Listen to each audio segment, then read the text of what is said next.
Storytime. On trouve à une demi-heure de La Havane une petite ville qui s'appelle San Antonio de los Baños, une ville coloniale que les Cubains désignent comme la capitale de l'humour. C'est dans cette bourgade, à proximité des chars délabrés et de carcasses d'avions de l'ère soviétique, que se tient la Biennale internationale de l'humour graphique. Mais depuis le 11 juillet dernier, San Antonio de los Baños est devenu l'épicentre d'un mouvement de contestation sociale qui traduit la colère et la frustration des Cubains contre le régime castriste.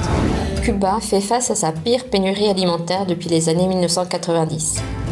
Cuba reconnaît une grave pénurie de médicaments. C'est à San Antonio de los Baños que tout a commencé. Le mécontentement populaire s'y est fait ressentir dès 1994.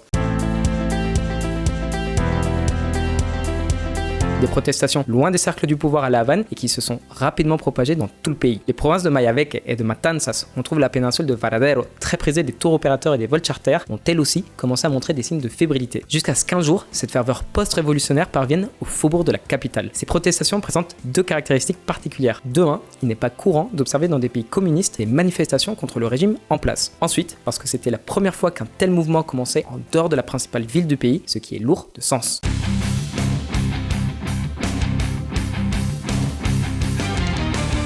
Le régime communiste cubain a survécu à l'effondrement du bloc soviétique. Lors des printemps arabes de 2011, tous les observateurs ont prédit que le suivant sur la liste serait Cuba. Or, le régime tient encore jusqu'à aujourd'hui et ne montre pas les signes d'un effondrement imminent. La population cubaine a quand même été traumatisée par el periodo especial, la période spéciale comme il l'appelle, durant laquelle l'île a traversé une crise économique particulièrement dure entre 91 et 94 à la suite de l'implosion de l'URSS avec laquelle Cuba avait su tisser des liens à son avantage et qui s'est progressivement estompée jusqu'à l'arrivée du socialiste Chavez au pouvoir au Venezuela en 99. Chavez a rouvert le robinet du pétrole à Cuba, mais sa disparition en 2013 et l'incurie de son successeur Nicolás Maduro, choisi par Raúl Castro, ont précipité le Venezuela dans une crise politique d'envergure. Le Venezuela, qui fut un temps 6e producteur mondial de pétrole et premier fournisseur des États-Unis, n'en exporte pratiquement plus. Donc durant les 3 années del periodo especial, Cuba a perdu 36% de son PIB. Le pays aura besoin de près de 2 décennies pour s'en remettre, car sa croissance économique était déjà bien entravée par l'embargo unilatéral décidé par Washington. L'Union soviétique était bien plus qu'un allié idéologique pour Cuba. C'était aussi son principal partenaire économique, ce qui séparait, croyait-on, Cuba de la ruine.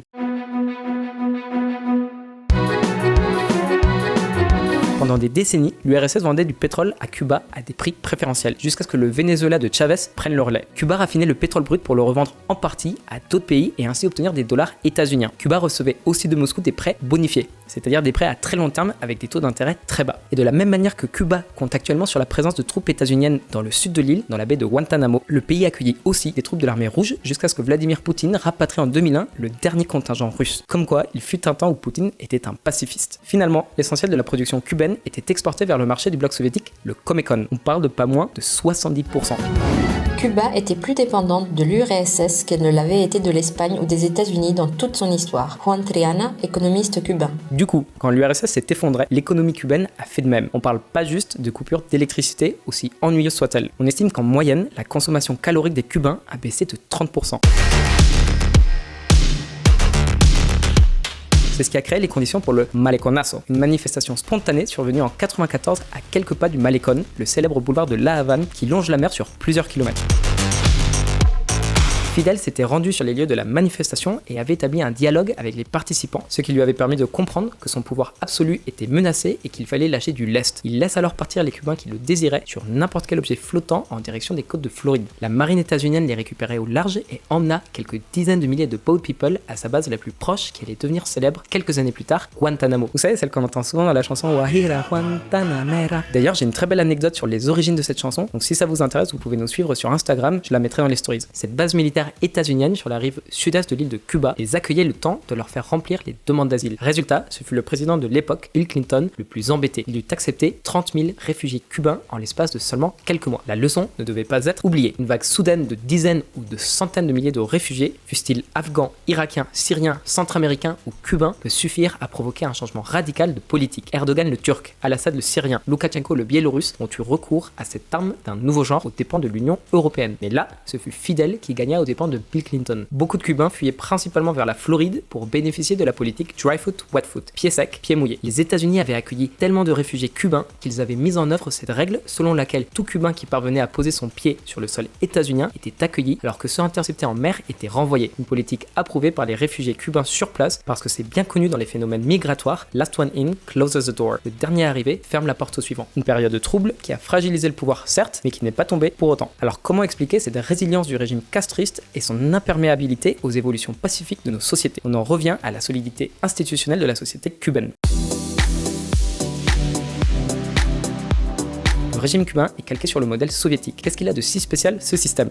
Qu'il arrive à limiter les luttes intestines au sein du parti communiste, de l'appareil d'État et de l'armée. C'est con, mais ça marche. Les services cubains de renseignement et de sécurité sont vraiment, mais alors vraiment très doués. C'est très probablement un des facteurs principaux qui a maintenu le régime castriste en place contre les tentatives d'ingérence extérieure et les mouvements de protestation populaire. Et pas que le régime castriste d'ailleurs. On sait que les plus proches conseillers de Maduro sont les renseignements cubains. D'ailleurs, Maduro a suivi sa formation à l'école des cadres du parti à La Havane. Alors comment en sommes-nous arrivés là?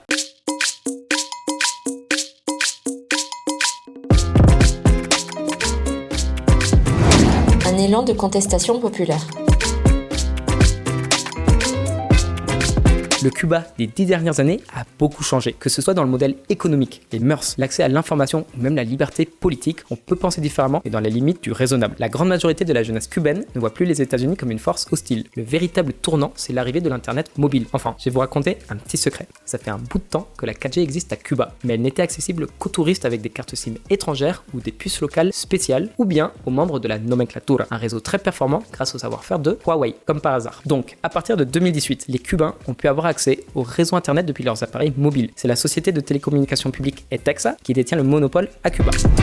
2018, le service internet mobile débutera le 6 décembre. Alors pour être plus précis, l'accès au World Wide Web s'est fait en 2 temps à Cuba. Déjà, les Cubains ont monté un réseau parallèle, le paquete semanal, le paquet hebdo, un incroyable système d'ingéniosité. Quand vous arrivez à Cuba, on vous fouille à l'aéroport et si on vous trouve un disque dur ou des clés USB, hop, tout est confisqué. Donc certains malins s'amusent à faire passer depuis les États-Unis des supports de stockage numérique aux formes improbables, comme par exemple des fausses cartes de crédit. Une fois la douane passée, leurs comparses copient le contenu sur des clés USB qui circulent ensuite dans tout le pays. On arrive chez vous et pour l'équivalent d'$1 en devise locale, le CUP, vous aviez les dernières productions ciné, des séries, des jeux vidéo, des logiciels, de la musique. Tout ce qui pouvait être piraté l'était. De toute façon, à Cuba, le système D, c'est un sport national. Ils peuvent vous réparer un disque dur abîmé en le plaçant entre 2 steaks dans un congélo, alors qu'ici, on vous facture le même service entre 500 et 2000 balles. Et je vous parle d'expérience. Puis, on a eu l'apparition de hotspots Wi-Fi dans les espaces publics. Du coup, tous ceux qui avaient des smartphones se rendaient au parc et achetaient des cartes de connexion réseau. $2 pour une demi-heure de connexion et un débit de 256 kilobytes par seconde. Puis, les courbes se sont inversées jusqu'à atteindre les 2 heures pour 50 centimes. Le prix s'est divisé par 16 en quelques mois seulement. $2, c'est 10% du revenu moyen d'un Cubain. Et 50 centimes, ça élargit tout de suite le nombre de personnes qui peuvent s'offrir un accès à Internet.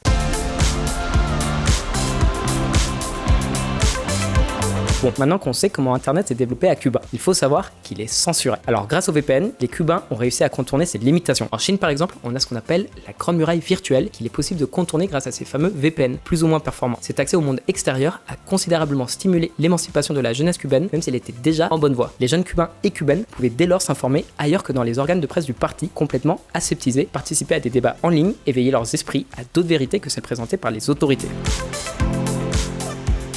À cela vient s'ajouter la frustration contre le parti, véritable maître du pays. Quand Raúl Castro a annoncé en 2018 la passation de pouvoir, certains espéraient que le nouveau président Miguel Díaz-Canel réformerait le pays et procéderait à davantage d'ouverture que ses 2 prédécesseurs, los hermanos Castro. Díaz-Canel avait l'air favorable à l'idée de s'inscrire dans les pas des réformes économiques promues par Raúl Castro. Durant son mandat, Raúl avait entrouvert le pays à l'initiative privée, los cuentapropistas, les micro-entreprises comme les taxis, les maisons d'hôtes et les restaurants par exemple. Mais le symbole de ces réformes, c'était le réchauffement des relations cubano-états-uniennes avec la poignée de main historique de Raúl Castro et Barack Obama lors de la cérémonie funéraire de Mandela, ou encore la venue du secrétaire d'État John Kerry en 2015, puis celle de Barack Obama lui-même en 2016 sur l'île, une première. Aucun haut représentant états-unien n'était venu à Cuba depuis l'avènement de la révolution cubaine en 59, tout au plus un pseudo-ambassadeur envoyé sous l'administration Carter. Malheureusement pour les Cubains, l'administration Trump a fait beaucoup de dégâts à ce réchauffement, ce qui n'était pas pour déplaire à son électorat en Floride, très anticastriste et dont la figure de proue est Marco Rubio. En tout cas, les jeunes Cubains n'ont que faire des grands principes de la révolution et des travers de l'impérialisme états-unien et du capitalisme. Ils veulent les mêmes conditions de vie que leurs proches et leurs semblables, qu'ils soient en Espagne ou en Floride. Les jeunes Cubains ne se reconnaissent plus dans l'esprit de la révolution, quand bien même elle renversa le régime oppressif de Fulgencio Batista. Pour ne rien arranger, cette génération est née durant El Periodo Especial, donc elle a connu les privations qui suivirent l'effondrement du bloc soviétique. Alors qu'est-ce qui a mis le feu aux poudres ?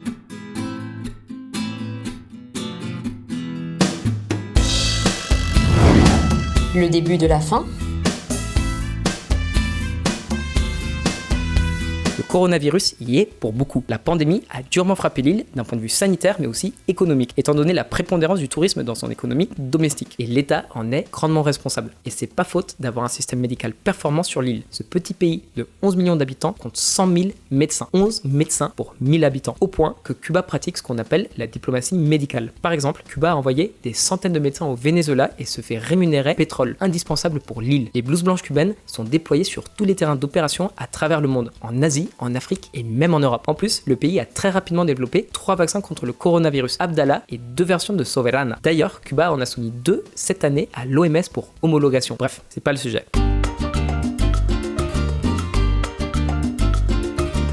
Le GAESA, le Grupo de Administración Empresarial, le groupe d'administration entrepreneuriale, est un consortium de plusieurs centaines d'entreprises appartenant aux forces armées cubaines. Une sorte de holding qui contrôle toutes sortes d'actifs, des magasins de distribution, des ports et surtout des hôtels. J'ai toujours considéré l'économie et le gouvernement de Cuba comme un oignon aux communes de ces poupées russes. Je n'ai jamais vu la dernière Matrioca, j'en ai vu 3 ou 4 et je pense que c'est pareil avec Gaesa. Pedro Freire, enseignant à Columbia et juriste au US Cuba Business Council de la Chambre de commerce des États-Unis. Gaesa contrôle le groupe touristique Gaviota, un conglomérat qui possède les hôtels les plus importants de l'île. On parle de plus de 83 établissements hôteliers, soit plus de 29 000 chambres et un chiffre d'affaires avant la pandémie de plus de 700 millions de dollars annuels. Alors que les flux touristiques avaient baissé de 6% en 2019, ce qui est déjà assez significatif, l'année suivante fut catastrophique. Le tourisme international s'est effondré avec le Covid. Le million annuel de touristes canadiens et les centaines de milliers de touristes allemands, anglais, français, espagnols ne viennent plus. Les derniers touristes à déserter les plages cubaines ont été les 15 000 touristes russes à cause de la guerre en Ukraine. Quant aux touristes états-uniens, tour opérateurs et les bateaux de croisière ont été sanctionnés par le Trésor états-unien, mesure mise en place par Trump et restée en vigueur sous la présidence Biden. Le gouvernement cubain a ainsi perdu 3 milliards de dollars en recettes. Et même si on a pu observer une légère amélioration de la situation en 2021, Cuba est loin de retrouver son niveau d'avant-pandémie. Comme la situation devenait intenable, trop de ménages dépendent de l'industrie touristique, le gouvernement Díaz-Canel a décidé d'ouvrir à nouveau les frontières sans aucune restriction. Le pays qui en a le plus profité, la Russie. Comme le hasard fait bien les choses. Par contre, le Covid-19 leur a collé au basque. La grande majorité de la population russe n'est pas vaccinée par méfiance. Et l'apparition du variant Delta, plus dangereux, a compliqué la donne. D'où des faits divers comme celui-ci. Plus de 150 touristes russes en quarantaine à Cuba après avoir été testés positifs au Covid-19. Décidément, entre le Covid et les sanctions de la communauté internationale touchant au secteur aérien, c'est pas facile d'être russe et de faire du tourisme. La quarantaine qu'on vous a évoquée était loin d'être un cas isolé. L'arrivée de touristes russes a contribué à la propagation du virus sur l'île à une vitesse fulgurante. Le système de santé s'est effondré à cause des pénuries de médicaments et des produits de base. En tout cas, c'était pire que d'habitude. Tout ça pour remplir les caisses de l'État. Pas sûr que ce soit un bon calcul.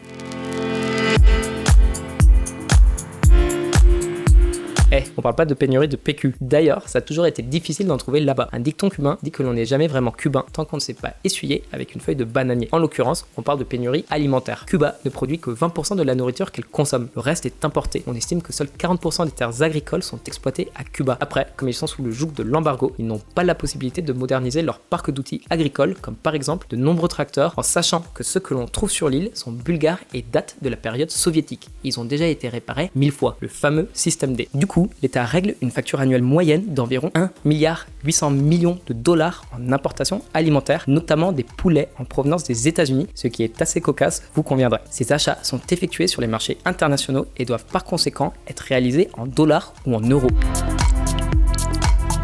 On comprend mieux la nécessité de faire redémarrer la saison touristique. C'est un besoin vital pour la nation cubaine. Car étant donné les sanctions qui pèsent contre elle, Cuba rencontre énormément de difficultés pour emprunter sur les marchés. Évidemment, ce contexte peu favorable a fait ressortir les faiblesses du modèle cubain.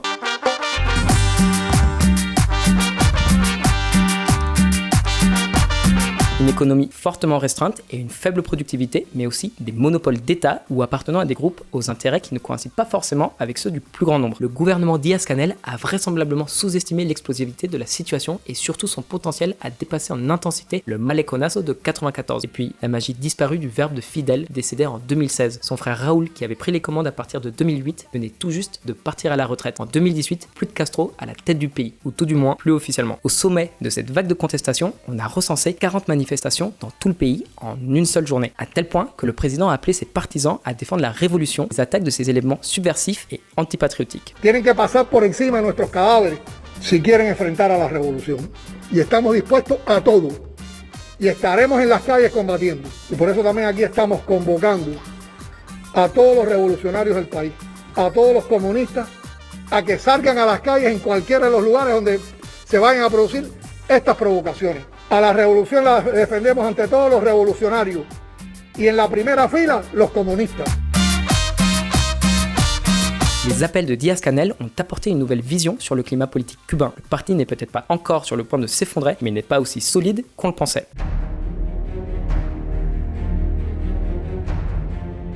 Il en est quand même arrivé à couper l'accès à Internet et même au réseau électrique. La police militaire a pris le contrôle de La Havane et des principales villes du pays. Les bérets noirs, le corps d'élite du régime cubain, un peu comme les gardes prétoriens de la Rome antique, et des civils armés de bâtons marchèrent en meute à travers les villes pour étouffer les protestations.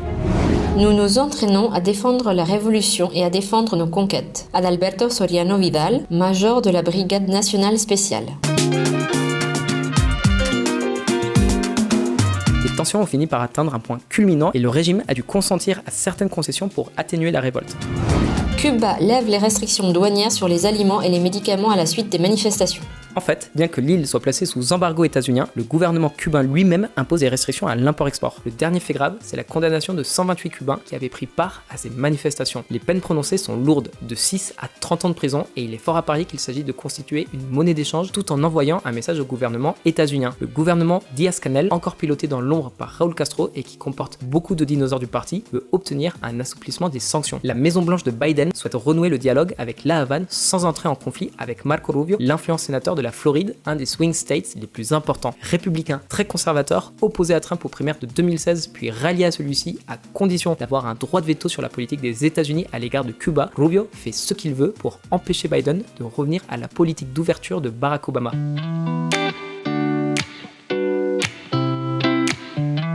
Le climat sociopolitique à Cuba reste très crispé et pourrait donner lieu à de nouvelles vagues de contestation qui risquent de faire vaciller un peu plus le pouvoir en place. Alors, compañeros de la révolution, vous en pensez quoi? Le dauphin de Raúl, Díaz-Canel, saura-t-il conserver les rênes du pouvoir? Et comme le disait notre ami Ernesto Guevara, alias le Che, hasta la victoria siempre.